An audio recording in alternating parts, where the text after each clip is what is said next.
हाय San. हाय। तो आज हम लोग क्या करने बैठे हैं यहाँ पे? तूने तो बोला डिजिटल मार्केटिंग पर बात करेंगे, उसको रिकॉर्ड करेंगे और डाल देंगे। ठीक है, गुड आइडिया। हम लोग वही करने बैठे हैं। हम लोग डिजिटल मार्केटिंग डिस्कस करेंगे और हम लोग डिजिटल मार्केटिंग से रिलेटेड चीजें डिस्कस करेंगे, राइट? ठीक है। सो हेलो एवरीवन, मैं नीलजीत हूँ, मैं content reader at Bloominch and here with me is Sayan Saria. आप अपना इंट्रो खुद दे दे। I am the CEO of Bloominch. Yes. हम 2 साल से कंपनी चला रहे हैं जो डिजिटल मार्केटिंग करती है। अभी we are the largest company in north Bengal into digital marketing. So yeah let's start. So the very first question that हम लोग को स्टार्ट करना चाहिए, क्योंकि बहुत लोगों को क्लैरिटी नहीं है कि डिजिटल मार्केटिंग होती क्या है। तो उसको अगर शुरू से समझने लगे तो सबसे पहले तो ये बात करना होगा कि डिजिटल मार्केटिंग टियर 3 सिटीज जैसे सिलीगुड़ी खुद हो गई, इसमें कैसे इवॉल्व किया है?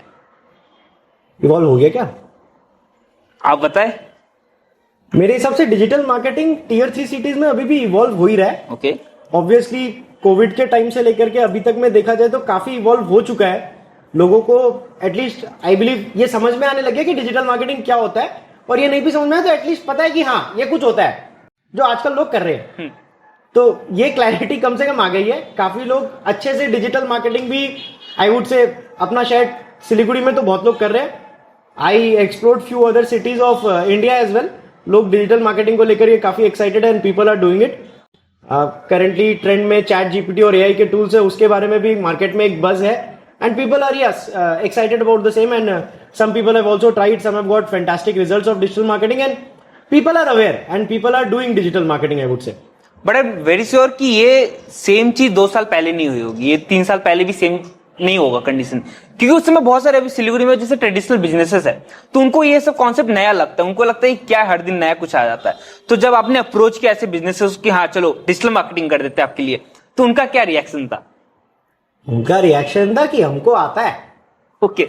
हमको पता है डिजिटल मार्केटिंग क्या होता है। डिजिटल मार्केटिंग में तुम कुछ नहीं करोगे, हम यहाँ पे बाजार में होर्डिंग्स लगा रहे, तुम फ्लायर बनाओगे, फर्क खाली इतना तुम उसको फेसबुक पे डाल दोगे, हम व्हाट्सएप स्टेटस पे डाल देंगे। तो तुम बाबू फ्लायर बनाओ, हम उसको डालेंगे, दैट इज डिजिटल मार्केटिंग। एड वेड इनऑर्गेनिक होता है, हमको जो करना है ऑर्गेनिक करना है। तो इनको लगता था हैप्पी दिवाली, नीचे by plywood, that is digital marketing, खत्म। रीच हम खुद ले आएंगे पोस्टिंग कर। रीच तो फेसबुक में मैं एक फोटो डालता हूँ 100 लाइक आ जाता है यार। तुम रीच की बात करते हो, फेसबुक से तुम पूरी दुनिया तक पहुंचते थे। वो उल्टा हमको सिखाने लग जाते थे कि ऐसे ऐसे होता है डिजिटल मार्केटिंग इनिशियल फेजेस में। Okay.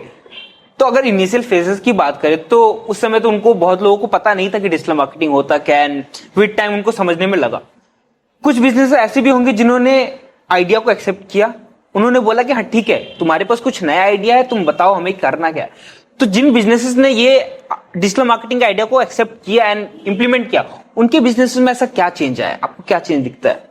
See, 99% of the businesses will always say कि हमको आता है, हम अपने हिसाब से ही करेंगे, हम सब कुछ खुद ही करेंगे। But there are always the 1%। Yes, of course. वो 1% कहता है कि सर मेरे को मेरा धंधा करना है, ये नई चीज है, अगर आपकी इसमें एक्सपर्टीज है तो आप इसको कर लीजिए। हमारा टारगेट ऑडियंस हमेशा वो 1% रहे हैं, जिन लोगों ने एक्सेप्ट किया डिजिटल मार्केटिंग को, जिन लोगों ने ये कहा कि okay we don't have the time, you know better and you can basically guide us and help us grow via digital marketing। so काफी सारे चेंजेस आए। फर्स्ट ऑफ ऑल मार्केटिंग का तरीका, तौर तरीका इनके लिए चेंज हो गया। दूसरा तरीका, ओवरऑल सेल्स का जो प्रोसेस था वो चेंज हो गया। पहले क्या था, दुकानदार जो था बेसिकली लाला जी, वो अपने दुकान पे बैठते थे, जो कस्टमर आ गए वर्ड ऑफ माउथ पे वो आ गए, उनको कन्वर्ट करने के ऊपर में काम होता था। बेसिकली वॉक-इन्स था, वॉक-इन्स कस्टमर्स ज्यादा थे और अवेयरनेस के लिए कोई तरीका था नहीं, because hoardings was obviously very very expensive and also बहुत लोकेशन लिमिटेड होता है, लाइक हाइपर लोकल होता है। एग्जैक्टली। सो घर के बाहर निकलेंगे तब होर्डिंग दिखेगा, वो वाला भी एक कॉन्सेप्ट है। जैसे ही ये लोग डिजिटल गए, ये लोगों को, कस्टमर्स को उनके घर में घुस करके अपने प्रोडक्ट्स के बारे में बताने लगे, अपनी शॉप के बारे में बताने लगे, and obviously the footfall also increased and processes like lead generation, building a sales team, calling the customers to your shops increased. So after digital marketing या digital revolution, whatever you may call it, the way of marketing, sales and doing business changed. People started moving from doing everything traditionally by themselves to accepting a corporate culture and doing things via a team. So एक team बनने लग गया, कुछ parts outsource हो गया, जैसे digital marketing हमें outsource कर दिया, कुछ लोगों ने इन हाउस अपनी टीम्स बढ़ाई and the entire process got more cultured. सो ये तो बात हो गई जिन लोगों ने बिजनेस को एक्सेप्ट किया। अब होते हैं कि कुछ देखा देखी भी करते हैं, किसी और को करते हुए देख लिया तो हमें भी करना है। और बहुत टाइम मैंने सुना है कि जब किसी को पूछो ना कि डिजिटल मार्केटिंग क्या होता है तो लोग बोलते हैं कि अरे चीप होता है, इफेक्टिव भी होता है, ठीक है। तो यही दो चीज होता है जो उनको मेन रीजन दिखता है कि हाँ क्यों ऑफलाइन नहीं करना चाहिए, क्यों ऑनलाइन करना चाहिए। तो क्या ये चीप और इफेक्टिव होने का जो ओपिनियन, ये सच में ऐसा है डिजिटल मार्केटिंग का? दुनिया में ना सस्ता और अच्छा कुछ नहीं होता है। ओके। सस्ता और सबसे अच्छा कुछ नहीं होता ऐसा। ये बेवकूफ बनाने का तरीका ऑडियंस को, और कुछ नहीं है। तो जैसे ही डिजिटल मार्केटिंग इंट्रोड्यूस हुआ, कुछ कंपनीज गई, भाई हमसे पोस्टर बना लो, हम आपकी ब्रांडिंग कर रहे हैं। उन्होंने पोस्टर्स बनाए, लोगों ने अपने व्हाट्सएप स्टेटस पे डाला, फेसबुक पे डाला, अल्टीमेटली कोई उसको देख नहीं रहा था, ओनर खुद देख रहा था, वो खुश हो रहा था, जो एजेंसी बना रही थी वो खुश हो रही थी। And there was this return on ego that they were getting. So there is something called ROI and there is something called ROE. जब आप प्रॉपर डिजिटल मार्केटिंग करते हो from a professional agency like Bloominch, तब क्या है कि आप ROI पे इन्वेस्ट कर रहे हो। दी अदर वेज की सब कर रहे हैं तो मेरे को भी करना है, that is completely ROE, return on ego, कि भाई जी करे मेरे को भी करना है। बट पर्पस क्या है डिजिटल मार्केटिंग का, लोग उसको समझ नहीं पा रहे थे इनिशियली। एंड चीप कुछ नहीं है। मतलब अगर आपको लगता है कि डिजिटल मार्केटिंग चीप है तो sorry, it's not cheap. Anything which can give results and is effective is not cheap. उसके ऊपर में आपको इन्वेस्टमेंट तो करना ही पड़ेगा। इनिशियली आप इन्वेस्ट करोगे, आपका विजिबिलिटी बढ़ेगा, तब जाकर के आपको रिजल्ट्स आएगा। It is cheaper than offline marketing, but ऐसा नहीं है कि एकदम मतलब बहुत ही सस्ता मस्ता में 5,000 10,000 रुपए दे दो। And as I always said in my previous videos also, your ₹10,000 agency is not actually giving results, it is just satisfying your ego. That is exactly which may be happening with digital marketing when people are thinking it's cheap, कि हाँ भाई हो जाएगा। हाँ, वही यही बहुत लोगों का पिच भी होता है कि हम आपका बहुत सस्ते में मार्केटिंग कर देंगे, जो आप लोग इतना खर्चा कर रहे हैं होर्डिंग में ये समय, वो आपका बहुत सस्ता में कर देंगे। तो ये बहुत लोगों का ये भी पिच रहता है कि नहीं, आप पैसा बचाओ, हमें दे दो, हम काम कर देते हैं, आपका ब्रांडिंग कर देते हैं। ओके, पैसा बचा के बेसिकली उनको दे दो। ठीक है, कैन वी से भाई अपने बिजनेस से मार्केटिंग का पैसा छोड़ दो, वो पैसे हमें दे दो, हम कमा लेते हैं थोड़ा सा। आपका बिजनेस ठीक है आपके मनो से, ठीक है। तो ये तो हो गया जो मुंह जुबानी हम लोग डिफरेंसेस बोलते हैं कि चीप है, इफेक्टिव है, इसलिए करवा लो। बट अगर इन डेप्थ समझे, एक प्रॉपर एक्सपर्ट जो होता है कि हाँ ठीक है मुझे पता है इस फील्ड के बारे में, अगर इन डेप्थ समझे कि हाँ डिफरेंसेस क्या होती है, तो एक online marketing and offline marketing में क्या डिफरेंसेस होगा, की डिफरेंसेस जो बोले तो? सी की डिफरेंसेस, ऑनलाइन मार्केटिंग एडवांस्ड है, नई टेक्नोलॉजी है तो हमेशा एक एडवांसमेंट रहता है। एडवांसमेंट ऐसे है कि आपको काफी सारा चीज ऑनलाइन मार्केटिंग में मिल जाएगा। जैसे सबसे इंपॉर्टेंट जो आज के दिन में है दैट इज डेटा। आप होर्डिंग कहीं भी लगा दो, कितने लोगों ने उस होर्डिंग को देखा और कितनी बार देखा, वो डेटा आपको नहीं मिलेगा। कितने लोग ने रुक के देखा, कितने लोग पास करके, वो भी नहीं पता चलेगा। कितने लोगों ने उसको देख करके इंक्वायरी किया, उसका भी कोई डेटा टेक्निकली हमारे पास नहीं है। डिजिटल मार्केटिंग में आपको ये सारा चीज का डेटा मिल जाता है। सेकेंड पार्ट आता है टारगेटिंग। टारगेटिंग में मेजर टारगेटिंग इंटरेस्ट वगैरह है, लेकिन मेजर टारगेटिंग है एक एज ग्रुप और एक लोकेशन। लोकेशन आप ऑफलाइन मार्केटिंग में भी टारगेट कर सकते हो, टेक्निकली जिस एरिया में दिखा ना उस एरिया में होर्डिंग लगा दिया, बट एज ग्रुप टारगेटिंग नहीं होता है। तो जितना स्पेसिफिक आप टारगेटिंग के मामले में जाएंगे उतना रिजल्ट बेटर मिलने का चांस है। तो उस तरीके से वो चीज बेटर है। तीसरा है फ्रेम ऑफ माइंड, मतलब किस फ्रेम ऑफ माइंड में हम देख रहे हैं। When I am in traffic, I am travelling frustrated, उस समय में मेरे को ऐड आ रहा है तो मेरा ज्यादा फोकस है, या फिर जब मैं टाइम पास कर रहा हूं बैठ करके सोशल मीडिया में उस समय मेरे पास कोई ऐड आ रहा है तब ज्यादा फोकस है। Of course the second one. And last but not the least, I feel कि होर्डिंग्स में एक स्टैटिक इमेज है जिसमें कम्युनिकेशन हो रहा है ऑब्वियसली, बट सोशल मीडिया पे कितनी बार हम वीडियो एड्स भी चलाते हैं। सो वो वीडियो में जितना कम्युनिकेशन हो सकता है, जितना पावरफुल कम्युनिकेशन हो सकता है, आई डाउट कि वो जस्ट एक पोस्टर में हो रहा है कि नहीं हो रहा है। Not saying offline marketing is bad. If you से मी कि बस डिजिटल मार्केटिंग करा लेते जी, इतने सारे जब बेनिफिट्स है तो, और ऑफलाइन छोड़ देते हैं, so that's not a solution. Offline marketing भी आपको करना पड़ेगा। It has to be always 360, but purpose समझ के, बजट बाइफरकेट करके, सारा चीज को एक साथ लेकर के चलेंगे तो प्रोबेबली बेटर रिजल्ट्स आएगा। अब ऑफलाइन मार्केटिंग में प्रोबेबली जो क्रेडिबिलिटी है वो ऑनलाइन मार्केटिंग अभी तक एस्टैब्लिश नहीं कर पाया, बिकॉज एक माइंडसेट है कि भाई ऑफलाइन मार्केटिंग में खर्चा होता है। सो anybody who is doing a lot of offline marketing, एक माइंडसेट तो आ ही जाता है कि हाँ चलो this people are aggressive with their marketing. So वो एक कहीं ना कहीं एक क्रेडिबिलिटी बिल्ड करता है। एंड बहुत जगह जब रोड्स पे दिखता है तो उसका जो नंबर ऑफ इंप्रेशंस क्रिएट होता है, obviously because you spending more, उतना इंप्रेशंस आप डिजिटली नहीं क्रिएट कर रहे होते हो। आज कितने लोग पास करते हैं कोडिंग से पूरे दिन भर में, एंड पूरे महीने के लिए अगर वो लगा हुआ है, 3 महीने के लिए फॉर दैट मैटर अगर लगा हुआ है, तो कितना नंबर ऑफ इंप्रेशंस वो क्रिएट कर रहे हैं. सो 360 डिग्री होना चाहिए. ऐसा नहीं होना चाहिए कि ऑफलाइन मार्केटिंग करो, ऑनलाइन मत करो, ऑनलाइन करो, ऑफलाइन मत करो. सब चीज को पैरेलली अपने को करना पड़ेगा. And something which is very important to understand is कि आपको इंप्रेशंस देखना पड़ेगा, be it the offline marketing और be it the online marketing. Objective कभी भी ये नहीं होना चाहिए कि मैं कितने यूनिक लोगों तक पहुंच रहा हूं. जो टारगेट ऑडियंस उसको कितनी बार मेरा ऐड दिख रहा है वो ज्यादा इंपॉर्टेंट है. Of course.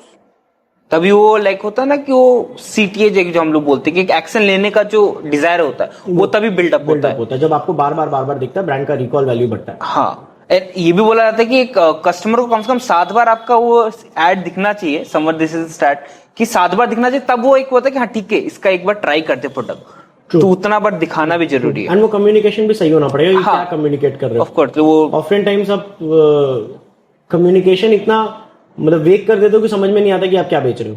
बहुत सारी मैसेजेस होती है कि बार में जो आप बोलना चाहते हो, तो कस्टमर को भी क्लियर नहीं होता कि बोलना क्या. अपना टारगेट ऑडियंस को समझ के बेसिकली मैसेजिंग हो तो थोड़ा सा क्लैरिटी आएगा. यस. अगर इसी को हम लोग जैसे अपने बजट का बात किया, अब बहुत लोग अगेन एक चीज पे अगर अच्छा लग गया तो वो लोग फिर पूरा स्विच कर देते हैं कि हम लोग अब ऑनलाइन समझ में आ गया तो पूरा ऑनलाइन ही करेंगे, ऑफलाइन पूरा बंद कर देते हैं. और जो लोग पहले के जिनको करना ही नहीं है ट्राई, तो वो लोग पूरा ऑफलाइन में ही कर रहे हैं. एक मिड में कहां पे एक बाइफर्केशन का वो आएगा कि इतना बजट बाइफर्केशन आपका ऑनलाइन के लिए होना चाहिए, इतना ऑफलाइन के लिए होना चाहिए, एंड रिकमेंडेड क्या होगा? See, that depends upon business to business, upon target audience, upon the goals you want to achieve via marketing. अभी ऐसे वेगली कुछ भी बोल देना is not the solution. The suggestion would be hire a good consultancy और hire a good consultant जो आपको guide कर पाए आपके बिजनेस को स्टडी करके कि क्या करना चाहिए. ऐसे रैंडमली फॉर एनी बिजनेस मैं एक जनरल स्टेटमेंट पास ऑन कर दूं तो वो बहुत गलत हो जाएगा. That will be something like the rupees 10,000 agency हुई सेइंग कि भाई 8-10 क्रिएटिव्स बना लो, सबके लिए वही ब्रांडिंग हो जाएगा, एक ही चीज कर लो, आपका ब्रांडिंग हो जाएगा, बस खत्म कहानी. एग्जाम्पल देंगे एप्पल का, आपका भी ब्रांडिंग एप्पल जैसा होगा. आपका भी ब्रांडिंग एप्पल जैसा होगा. 4 क्रिएटिव बनने से आप बन जाओगे जोमैटो. Definitely so. तो अगर इसी चीज को ये समझे कि ऑनलाइन मार्केटिंग तो करनी है, नेसेसिटी होती जाएगी. हाँ, इस पे भी आप थोड़ा वो लाइट दे कि लाइक अभी तक तो एक था कि हाँ डिजायर से कर ले लोग, बट इन फ्यूचर जैसे जैसे ये टाइम बढ़ते जाएगा कैसा वो पैराडाइम शिफ्ट हुआ कि क्या नेसेसिटी हो जाएगा ऑनलाइन मार्केटिंग, या फिर भी वो डिजायर ही रहेगा कि हाँ मुझे मन कर रहा है तो कर रहे हैं, नहीं तो नहीं, छोड़ दिए. सी आई फील मार्केट में हमेशा ऐसा हुआ है, आज भी हो रहा है. मार्केटिंग फर्स्ट पॉइंट पे डेवलप ही क्यों हुआ as an industry, not just talking about digital marketing, offline marketing, digital marketing, everything combined. Because time के साथ साथ डिमांड तो बढ़ा, बट सप्लाई बढ़ने का जो स्केल था या सप्लाई बढ़ने का जो ग्राफ था वो हमेशा स्पीड में बढ़ा. But I am trying to say इसकी डिमांड से ज्यादा हमेशा सप्लाई बढ़ती रही. तो एक पॉइंट ऑफ टाइम तो ऐसा आएगा जब सप्लाई ज्यादा है और डिमांड कम है. ये हिस्ट्री में हमेशा हुआ है, अभी भी है. हाँ. तो इस समय पे हम लोग हमेशा मार्केटिंग को रिलाई करते हैं. बिकॉज अब से there may be one first mover जिसने टूथपेस्ट बेचना शुरू किया. जब 50 आ गए तब मे बी कोलगेट को अपना मार्केटिंग स्ट्रॉन्ग करना पड़ा. इनिशियली तो हो सकता है अगर तुम एक इकलौते प्लेयर हो मार्केट में या 2-4 ही प्लेयर है और मार्केट में बहुत लोग खरीदने वाले हैं, तब क्या होगा कि हाँ जो तुम बोल दो वो सही है. बट जब मार्केट में एक इंडस्ट्री ग्रो कर रहा है तो उसके प्लेयर्स बढ़ते जाएंगे. जब प्लेयर्स बढ़ते जाएंगे ऑडियंस बढ़ता है लेकिन उतना नहीं बढ़ता है, तो फिर जो आदमी अपने आप को डिस्टिंग्विश करेगा वाया मार्केटिंग वही खरीदने की उसमें रहेगा. 100% people will not ever market aggressively. There will be always 1%, 2% और से 10% पीपल जो बहुत ज्यादा एग्रेसिव है, जो सही डायरेक्शन में है, उन लोग बेटर परफॉर्म करेंगे. And that is the only way to sell. Market में डिमांड और सप्लाई मैच करते हुए सबको सस्टेन करना है तो मार्केटिंग तो करना ही पड़ेगा. And marketing I will always say कि कंबाइंड नहीं होना पड़ेगा. ऐसा मैं नहीं बोलूंगा कि सिर्फ ऑनलाइन लोग करेंगे या सिर्फ ऑफलाइन लोग करेंगे, कंबाइंड होना पड़ेगा. ऑफलाइन भी लोग करेंगे, ऑनलाइन भी लोग करेंगे. ऑब्वियसली ऑनलाइन अभी ग्रोइंग है, अभी नया है बोल करके ऑनलाइन ज्यादा लोग करेंगे to start off. Eventually offline तो लोग करेंगे, बट जैसे आज सब कोई ऑफलाइन मार्केटिंग तो कर ही रहे, एक टाइम आएगा जब ऑनलाइन मार्केटिंग सबके सब करने में इंटरेस्टेड रहेंगे. फिर ऑफलाइन एक ऑप्शन हो जाएगा कि आपको ऑफलाइन करना है कि नहीं करना है, आपको देख लो. Maybe not. It is difficult to comment, क्योंकि एक चीज जो सालों साल से चलती आ रही है आप ऐसे कमेंट नहीं कर सकते कि वो एक्सटिंग्विश होगी कि नहीं होगी. मैं उसको सही नहीं समझता कि मैं उस पर कुछ कमेंट कर पाऊं. मेरे हिसाब से नहीं होना चाहिए. दोनों चीज पैरेलली चलना चाहिए। अगर कोई सोच रहा है कि ऑप्शन है कि या तो मैं ये कर लूं या तो मैं ये कर लूं, तो I don't really think that is the solution. Great. So I think so यही हमारा था discussion about the traditional business and the how they approach the digital marketing. हम लोग दूसरे न्यू एपिसोड के साथ वापस आएंगे जहां पे हम लोग और भी इंटरेस्टिंग टॉपिक्स डिस्कस करेंगे। Rightly so this is the end. Thank you for watching and see you in the next video. Bye bye.